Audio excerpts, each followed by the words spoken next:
மதுரையில் நடந்த அதிமுக பொதுக்கூட்டத்தில் முன்னாள் அமைச்சர் செல்லூர் ராஜு பேசினார். அவர் பேசும்பொழுது, சாமானியனும் நாட்டை ஆள முடியும் என்பதை நிகழ்த்தி காட்டியவர் அறிஞர் அண்ணா. திமுக மீது அந்த அளவிற்கு மக்கள் கோபத்தில் உள்ளனர். எம்ஜிஆர் காலத்தில் கொண்டு வந்த திட்டங்கள் ஏழை மக்களை சார்ந்ததாக இருக்கும். அதிமுக ஆட்சியில்தான் பள்ளி குழந்தைகளுக்கு பல வண்ணங்களில் சீருடைகள், லேப்டாப், தாலிக்கு தங்கம், அம்மா உணவகம், அம்மா மினி கிளினிக் போன்ற திட்டங்கள் செயல்படுத்தப்பட்டன. திமுக ஆட்சியில் அப்படி ஏதாவது ஒரு திட்டத்தை சொல்ல முடியுமா என்ற ஒரு கேள்வியையும் அவர் எழுப்பியுள்ளார். கருணாநிதியை சினிமாவுக்கு அழைத்து வந்ததே எம்ஜிஆர் தான்.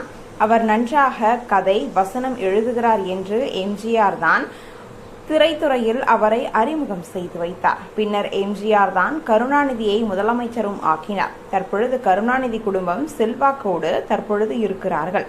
இன்றைக்கு உதயநிதி ஸ்டாலினை துணை முதலமைச்சராக நினைக்கிறார்கள். மு.க. ஸ்டாலின் கூட சிறை சென்றுள்ளார். ஆனால் உதயநிதி ஸ்டாலின் செய்த தியாகம் என்ன?